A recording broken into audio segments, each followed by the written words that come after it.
Hello, people of YouTube. My name is Matthew, and today is the 5-year anniversary of my channel. Woohoo! Anyway, today we're going to be doing a little something different. We're going to be taking a look at two Godzilla figures that I've wanted to review for quite some time, but never got around doing to until today. Burning Godzilla, or Godzilla V3 by NECA, and Mothra V2, aka Poster Mothra, also by NECA. Alright, so first up, we're going to take a look at Mothra first, and first things first, I'm not taking her off the stand. Not at all. Because after what I accidentally did to the previous Mothra, bumped the shelf, fell down off of it, and broke it, I'm not trusting myself with this one at all. Anyway, if we take a look at the detail here first on the head, you can definitely see there's a lot of detail going on here. Nice sculpt ridges, dry brushing to really bring out that nice looking detail. You can see the arms. They aren't as well painted as the big ones. That's to be expected. The eyes really stand out with a bright blue, with the eye itself with a white pupil, I believe that is. And then the rest of the body is like a green, blue, blackish color, kind of a mix of all three. And if you look really closely, you can see what appears to be like fur texture going all the way up to there. Okay, that is really shaky. We're gonna take a look at the bottom of the wing. It just looks so good, so natural. Like the webbing patterns are really nice. Taking a look at this, that looks really nice. The stand itself is just a clear plastic rod, nothing special. And holding it up to the base, which I'm gonna zoom out a little more. Alright. The base itself is just a cocoon base. It's nearly identical to the same one that we had with the previous Mothra. It's just this one's a bit more green. It looks really nice, I will admit. Going back here, see. And there's nothing at the bottom. So overall, this Mothra is pretty solid. And for posability, unfortunately, again, I'm too scared to handle this thing because this thing is fragile more than a glass cup.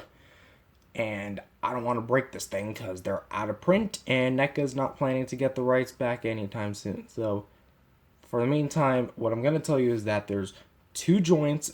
There's two joints at the front of the arms, two joints at the back of the legs, and there's a hinge joint each for all the wings.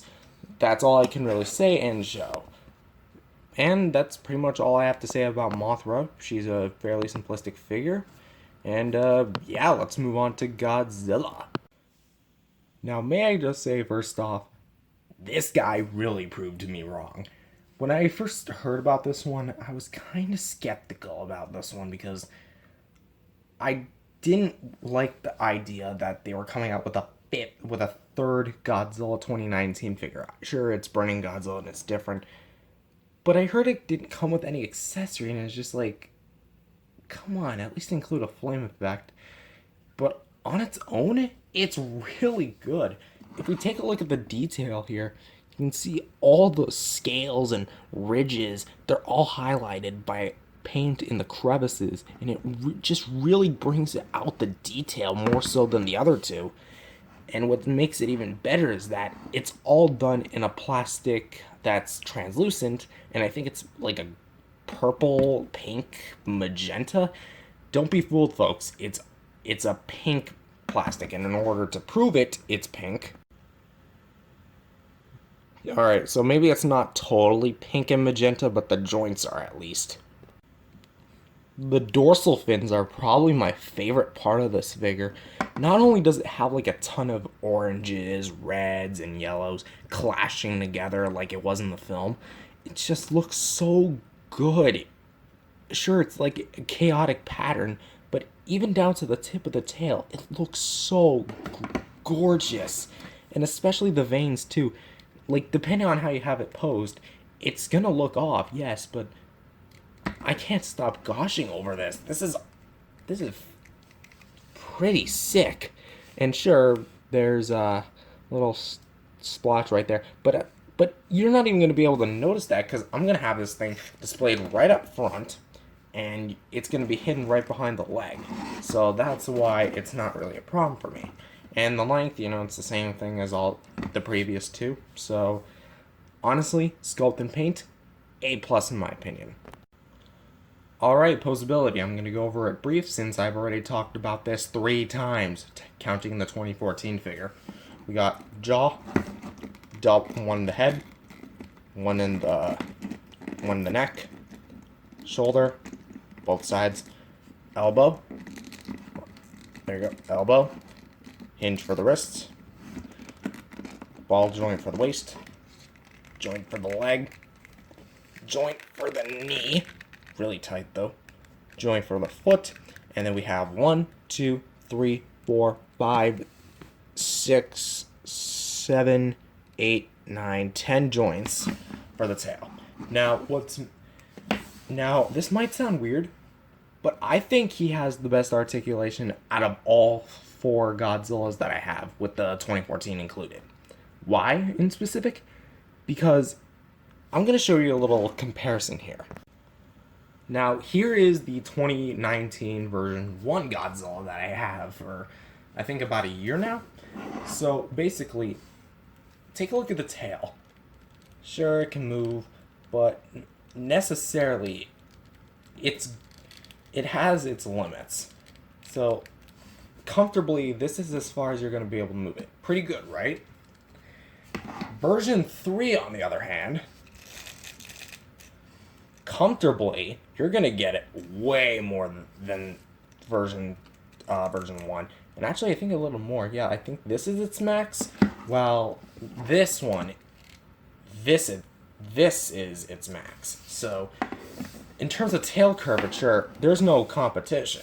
This guy takes the cake out of all 3 or 4. Because the 2014 only has a bendable wire and a couple joints. Meanwhile, this guy has like soft material and it's overall really nice. And here's the lineup. I am now the proud owner of all 6 Godzilla King of the Monsters figures. I just need a replacement for version 1 Mothra and I'll be totally set. Honestly, this is probably my favorite Godzilla figure collection, like, line of the entire thing, because if you're not a Godzilla fan and you just take a look at this, you're seeing a whole ton of different colors. You got like gray, blue, red, and I guess another type of red, green, I guess, and kind of brown, orange, yellow, not yellow, kind of red mix, and it's just all thrown together in one spectacular lineup. And I am pleased to say that I have all 6 of these guys. So, buy or don't buy, because you ain't getting no sale for these suckers.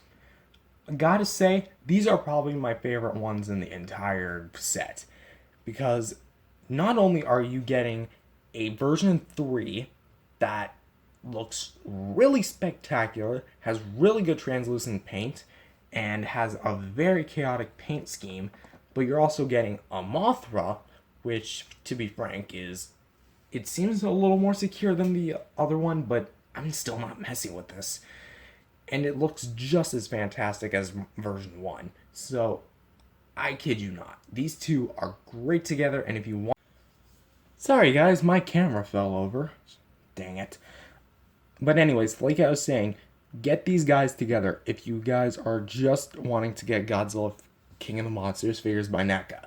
These are must-haves, and overall, I rate them a 10 out of 10 each. Or, well, maybe not each. I'd probably have to take 2 points away from Mothra simply because of how fragile she is. And that kind of takes away from the play value of it. But at the end of the day, these are not toys. These are figures, collector's items.